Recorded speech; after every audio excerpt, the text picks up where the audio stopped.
آگے ہم سورہ بقرہ کی اگلی آیت پڑھتے ہیں۔ بسم اللہ الرحمن الرحیم۔ اور ان کنتم،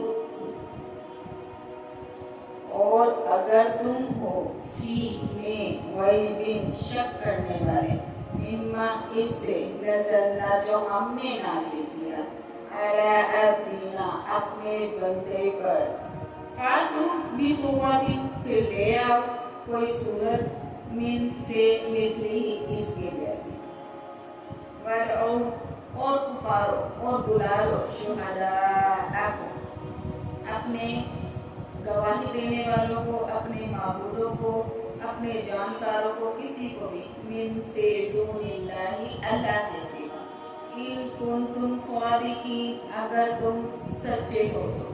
اب اس آیت میں کیا بتایا جا رہا ہے؟ اللہ تعالیٰ فرما رہے ہیں کہ یہ جو میں نے قرآن نازل کیا ہے اس میں تم شک کرتے ہو۔ خود حضرت صلی اللہ علیہ وآلہ وسلم نے ایک حدیث میں فرمایا کہ ہر نبی کو ایسے معجزات دیے گئے جنہیں دیکھ کر لوگ ان پر ایمان لائے، اور میرا معجزہ خدا کی وحی ہے یعنی قرآن پاک ہے، اس لیے مجھے امید ہے کہ میرے تابعدار میری نسبت نبیوں کے بہت زیادہ ہوں گے۔ لیکن کفار مکہ اور مشرکین عرب کو قرآن پاک کے دلیل نبوت یعنی وحی الہی ہونے میں شک اور شبہ تھا۔ ان کا یہ کہنا تھا کہ حضرت صلی اللہ علیہ وآلہ وسلم عام مصنف ہیں، عام لوگوں کی طرح ہے، تھوڑا تھوڑا تصنیف کر لیتے ہیں اور لوگوں کو کلام الہی کا بتا کر سنا دیتے ہیں، معذرت۔ اب مشرکین منکرین کہ اس الزام کو دلیل کے ساتھ دور کیا جاتا ہے۔ ان آیات میں پہلے فرمایا جاتا ہے کہ وَإِن كُنتُمْ فِي رَيْبٍ کہ اگر تم شک کرتے ہو، مما اللہ تعالیٰ اپنی طرف اشارہ کر کے کہتے ہیں کہ نزلنا جو ہم نے نازل کیا، علی عبدنا اپنے بندے پر، فاتو تو لے آؤ، بسورۃ من مثلہ اس کے جیسے کوئی ایک صورت لا کر تو دکھاؤ۔ تو اس میں کیا ہے؟ پھر اللہ تعالیٰ اور کھلا چیلنج کر رہے ہیں، ان کو کہہ رہے ہیں اچھا ایسا کرو، اگر تم خود سے نہیں کر سکتے، تم نے جس کو بھی اپنے ساتھ لگانا ہے، بلانا ہے، جو بھی کچھ تم کرتے ہو اپنے مددگاروں کو، جتنے بھی جنات ہیں، انسان ہیں، فصیح و بلیغ، جن کو جیسے سمجھتے ہو، اپنے معبودوں سب کی مدد حاصل کرو اور سب کو ملا کر ایک صورت ہی بنا کر لے آؤ۔ یہ کھلا چیلنج، قرآنی چیلنج ہے جو اپنی بے مثال اور بے مثل ہونے کے بارے میں دیا گیا۔ اب اسی صورت میں نہیں، باقی اور صورتوں میں بھی اللہ تعالیٰ نے اسی طرح چیلنج کیا کہ اب بتاؤ، اب لا کے دکھا سکتے ہو، تمہاری زبان بھی عربی ہے، ان کی زبان بھی عربی ہے، بلکہ میرا بندہ، میرے نبی جن کو میں نے نبوت دی، قرآن دیا، وہ تو پھر بھی امی ہیں، پڑھنا لکھنا بھی نہیں جانتے۔ تم تو اپنے آپ کو کیا سمجھتے ہو کہ شعر و شاعری خوب کرتے ہو، سخن پروری اور قوت کلامیہ میں بڑھ چڑھ کر ہو، تم تو ہر مجلس میں اور میلے میں شاعری اور خطابت کا مقابلہ کرنے جاتے ہو، لیکن اس قوت کلامی کے باوجود پورا قرآن نہ صحیح، اس کا تھوڑا سا آدھا ایک حصہ، چلو یہ بھی نہیں کر سکتے تو ایک چھوٹی سی صورت ہی بنا کر لے آؤ، اور اگر تم سے تنہا نہیں کام ہو سکتا اپنے مددگاروں کو بلا لو۔ یہ ہم آپ کو کھلا کھلا چیلنج دے رہے، لیکن کیا تھا، وہ قبول کرتے کیسے؟ وہ مان ہی نہیں سکتے تھے، کیونکہ قرآن کا مقابلہ کسی سے ہو ہی نہیں سکتا۔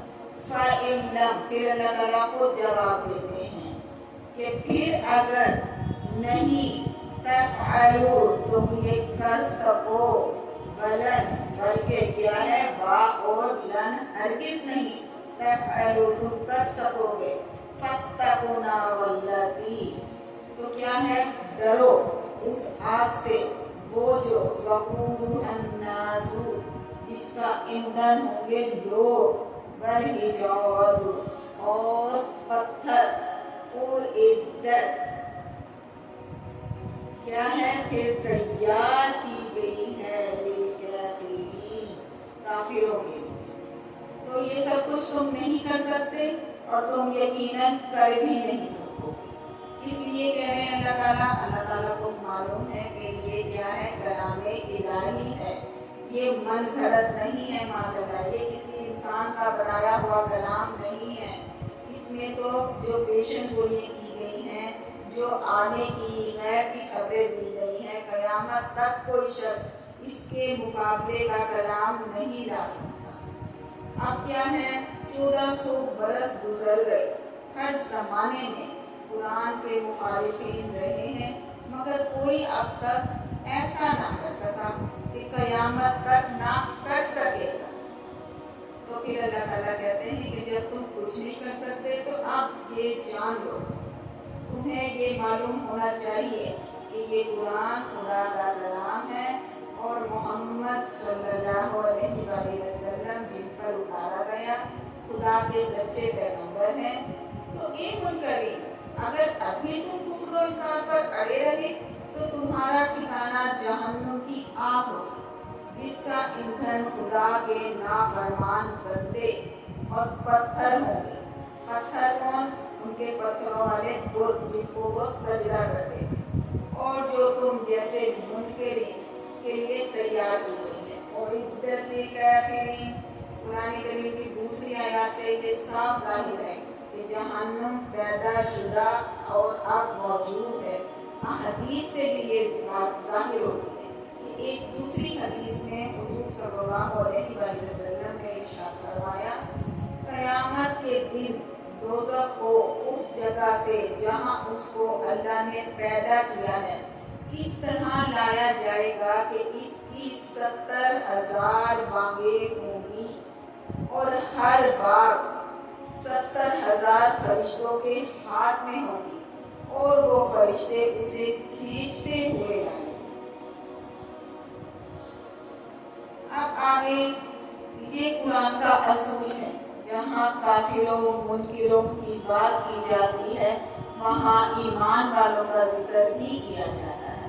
وَبَشِّرِ الَّذِينَ، اور خوشخبری سنا دے، الَّذِينَ ان لوگوں کو، آمنوا جو ایمان لائے، وَعَمِلُوا الصَّالِحَاتِ نہ صرف ایمان لائے، خالی ایمان لانا کافی نہیں، وَعَمِلُوا الصَّالِحَاتِ نیک عمل کیے، اَنَّا یہ کہ لَهُمْ ان کے لیے جنات باغات ہیں، تجری بہتی ہیں، من تحتها الانہار اس کے نیچے سے نہریں، کلما پھر جب رزقوا رزق دیا جاتا ہے، منہا ان سے، من سے، سماوات پھل، رزق۔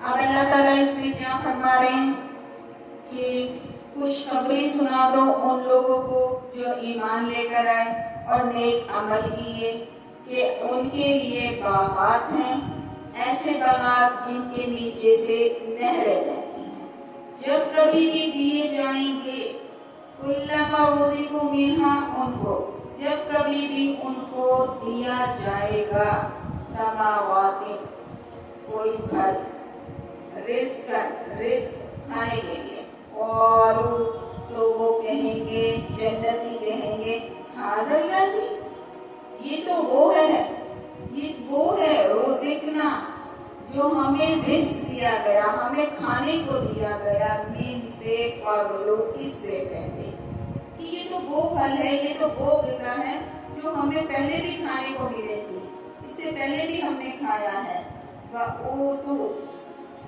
اور حالانکہ انہیں نہیں دیا گیا، متشابہاً ملتا جلتا تھا اس سے، وَلَهُمْ اور ان کے لیے، فیہا اس میں، ازواج بیویاں ہوں گی، مطہرات پاکیزہ، وَهُمْ اور وہ، فیہا اس میں، خالدون ہمیشہ ہمیشہ کے لیے رہیں گے۔ اب یہ مسلمانوں کی، مومنوں کی جنت کی خوشخبری بتائی گئی ہے کہ اب کیا ہے، ایسے باغات ہوں گے جن کے نیچے سے نہریں بہتی ہوں گی. نہریں باغات کے مالکوں کے حکم کے مطابق بہتی ہیں. یہ نہریں صرف باغات کی آبادی کے لیے نہیں ہیں بلکہ اور بھی صفات ہیں. ان کا پانی عمدہ خالص ترین ہوگا. عمدہ دودھ شہد اور شراب کی نہریں ہوں گی. جنات، یہ جنت ان کی جمع ہے. حضرت ابن عباس فرماتے ہیں جنتیں 7 ہیں. جنت الفردوس، جنت عدن، جنت النعیم، دار الخلد، جنت المأوى، دار السلام، علیین ازواج. یہ کیا ہے؟ زوج کی جمع ہے. جوڑے جوڑے ہوں گے اس میں. ہم میں سب چیزیں ہوں گی، خواہ وہ نر ہوں یا مادہ ہوں. اب اس میں کیا خوشخبری دی جا رہی ہے کہ قرآن کریم کی حقانیت ثابت کرنے کے لیے تمام منکرین کو چیلنج دیا گیا کہ کیا ہے، ایک صورت لے کر آپ وہ لے کر نہیں آئے تو پھر وہ انکار کر رہے ہیں. تو اللہ تعالیٰ کہہ رہے ہیں آپ انکار کس وجہ سے کرتے ہو جب تم ایسا کام کر ہی نہیں سکتے؟ اگر نبی یہ بنا سکتے ہیں تو تم بھی بنا کر لا سکتے ہو. اس سے یہ بات ثابت ہوئی کہ نبی کے اختیار میں یہ سب کچھ نہیں ہے، یہ اللہ تعالیٰ کی طرف سے معجزہ ہے. لہٰذا یہ قرآن پاک اللہ تعالیٰ نے معجزے کے طور پہ ہمارے نبی کو دیا. اور پھر اس سے کیا ثابت ہوتا ہے؟ وہ سچے رسول ہیں. آخرت میں ان کو جنت کے باغات نصیب ہوں گے جو ان پر عمل کریں گے، اور وہاں طرح طرح کی لازوال نعمتیں ہوں گی، راحتیں میسر ہوں گی. چنانچہ حضرت صلی اللہ علیہ وسلم کو خطاب فرمایا جاتا ہے کہ نبی آپ بشارت دیجیے، خوشخبری سنا دیجیے ان لوگوں کو جو اللہ پر اور اس کے رسول پر اور اس کی نازل ہوئی کتاب قرآن کریم پر ایمان لے آئے، احکام الہیہ کے مطابق ہمارے صالح کیے، نیک عمل کیے. خالی کیا ہے؟ ایمان لانا کافی نہیں، نیک عمل کریں گے تو انشاءاللہ جنت ملے گی. اب ایسے لوگوں کو ملے گی جنت جو اس پر عمل کریں گے. کس پر عمل کریں گے؟ جو اللہ تعالیٰ نے قرآن پاک نازل کیا. اب اس میں جنت کے حالات اور وہاں کی بعض نعمتوں کا ذکر فرمایا جاتا ہے. کیسے کہ اہل جنت کو جنت کے پھل جب ایک مرتبہ دیں گے تو دوسری مرتبہ جب دیے جائیں گے تو وہ ان پھلوں کی ظاہری شکل دیکھ کر کہیں گے ایسا تو پھل پہلے بھی دیا ہے. لیکن جب وہ کھائیں گے تو انہیں معلوم ہوگا کہ ان کا ذائقہ پہلے پھلوں سے مختلف ہے، جدا ہے. جنت میں جو پھل جنتیوں کو دیا جائے گا وہ ظاہری شکل و صورت میں پہلے دیے گئے پھلوں سے ملتا جلتا ہوگا مگر ذائقہ الگ الگ ہوگا. بلکہ بعض مفسرین کا کہنا ہے کہ پھلوں کے متشابہ ہونے سے یہ مراد ہے کہ جنت کے پھل شکل و صورت میں دنیا کے پھلوں کی طرح ہوں گے. جب اہل جنت کو وہ پھل ملیں گے تو وہ کہیں گے یہ تو وہی پھل ہے جو ہم نے دنیا میں کھایا تھا. لیکن جب وہ اس کو ٹیسٹ کریں گے تو پھر وہ کیا کہیں گے؟ یہ تو ذائقے میں کچھ اور ہی ہے، یہ تو بہت مزے کے ہیں.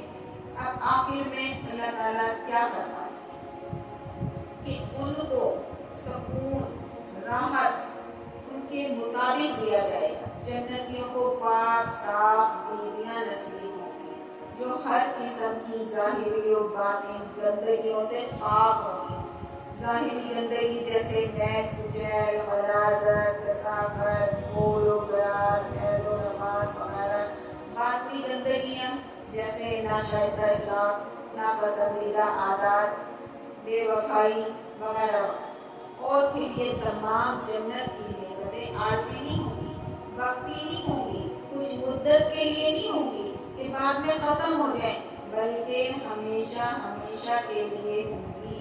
اللہ تعالیٰ نے فرما دیا وَهُمْ فِيهَا خَالِدُونَ، ہمیشہ ہمیشہ کے لیے ان کو یہ دی جائیں گی. آج کے لیے اتنا ہی سبق. اگلی ویڈیو تک کے لیے اللہ حافظ. اللہ تعالیٰ آپ کا اور